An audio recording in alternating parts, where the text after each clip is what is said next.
Geger Perdikan Peruntukan. Episode 16. Api dalam sekam di tanah perdikan.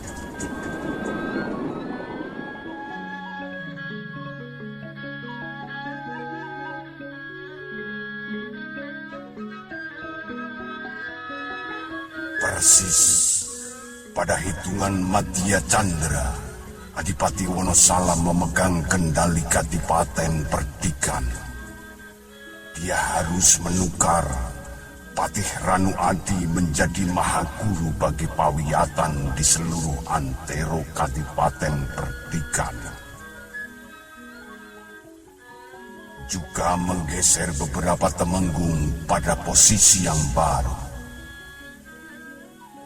Walau kita maklumi dan pahami, kapasitas Adipati Wonosalam hanya menubatkan saja.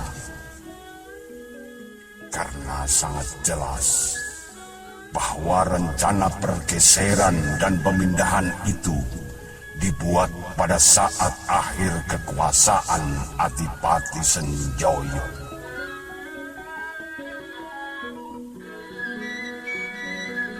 Namun sayangnya,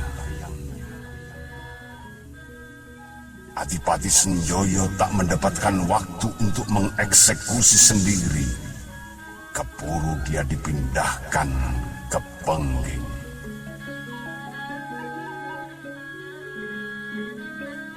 Apabila dia dapat menjalankannya sendiri eksekusi tersebut, pastilah ia akan dapat menunjukkan kepada semua punggawa dan rakyat di Perdikan bahwa dia bisa melakukan apa yang ia mau.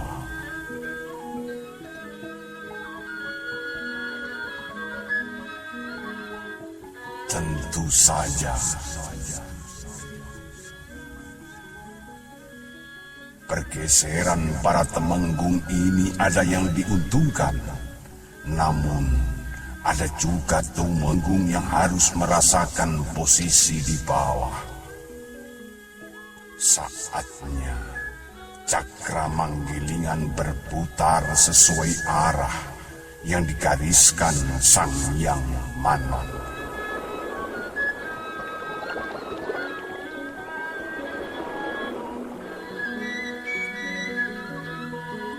Bagi Adipati Wonosalam, pergeseran ini dapat membuat jalan mulus, menaikkan kewibawaannya, jikalau pergeseran ini tepat orang-orangnya. Namun jika tidak, maka hal ini menjadi sandungan pertama bagi kekuasaannya.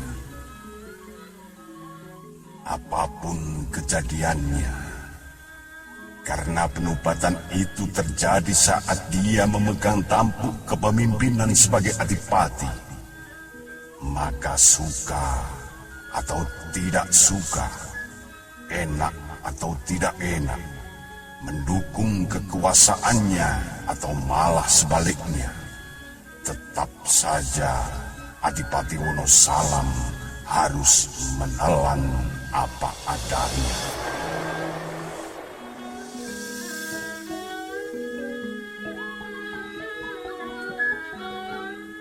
Di sisi lain,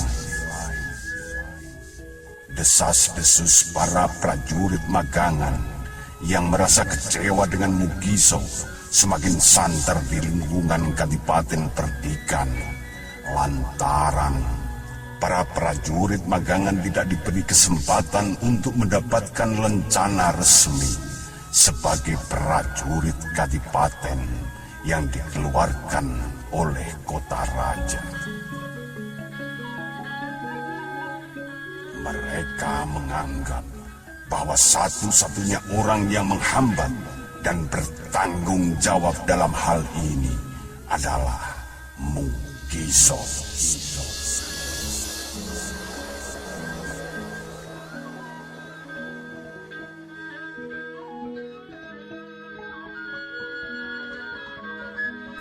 prajurit khusus kusir kereta kadipaten yang sekian lama setia melayani kemanapun sang adipati, bedah pikat atau berburu, ataupun keliling menginspeksi wilayah Kadipaten Perdikan, luput dari daftar lencana kota raja.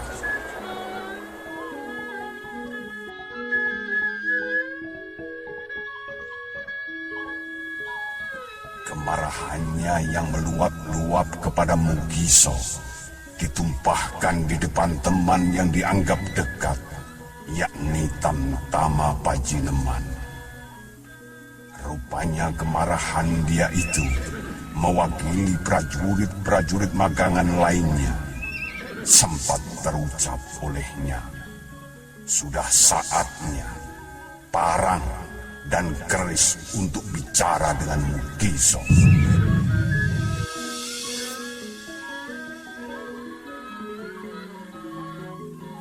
Dengan sabar, Tamtama Pajineman terus mendengarkan apa yang dia tumpahkan akibat kemarahan kusir kereta dan prajurit magangan, sembari sesekali menenangkan perasaannya untuk tetap kuat walaupun tidak bisa sabar.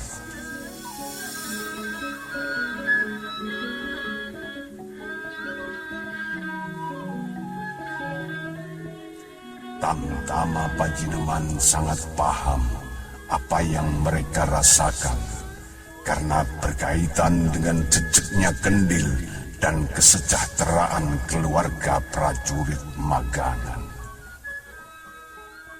Perlakuan Mugiso semacam ini pernah juga dirasakan oleh Tamtama Pajineman di masa lampau.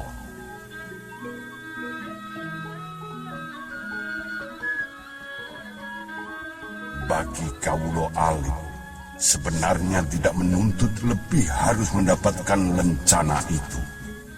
Namun mereka hanya menuntut Mugiso atau adipati penguasa terbukti benar-benar telah memperjuangkan nasibnya, seperti yang ditunjukkan oleh para demang di wilayah kekuasaan Kadipaten Perdikan.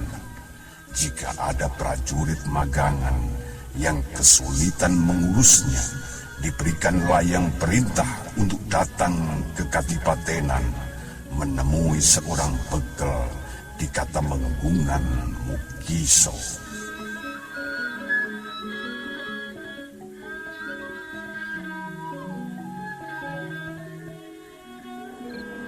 Dalam kesunyian, di atas daun lontar, Tamtama Pajineman menuliskan ratapan prajurit magangan dan desas-desus yang terjadi di Kadipaten. Cerita demi cerita, kemarahan prajurit, kekecewaan sebagian temenggung, dan semua yang ia dengar dan lihat. Agar suatu saat nanti, lontar yang ditulisnya dapat dijadikan kaca benggala bagi kehidupan anak turunnya.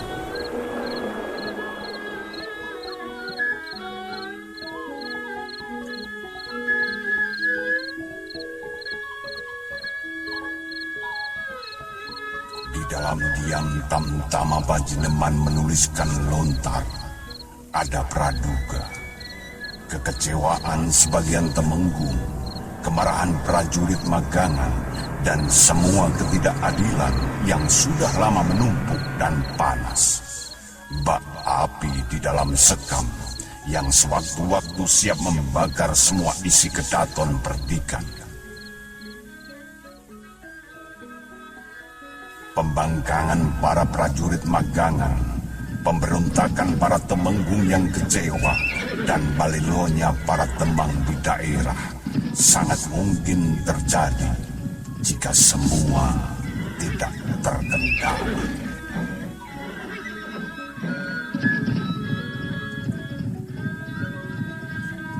Kondisi ini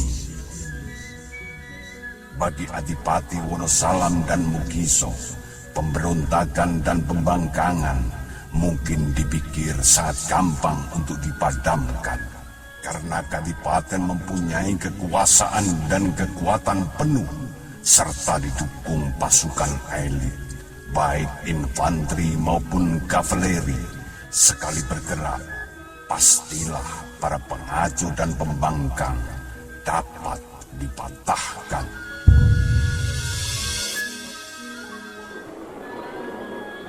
Namun yang sangat dikhawatirkan oleh Tamtama Panjineman dalam diamnya bukan itu. Jika ratapan para prajurit magangan dan orang-orang yang merasa teraniaya Ngawiyat melesat ke atas sampai Sang Hyang Kirinata, pastilah turun sapu dendaning Sang Hyang Murbeng Jagat. Siapapun tak akan mampu membendungnya.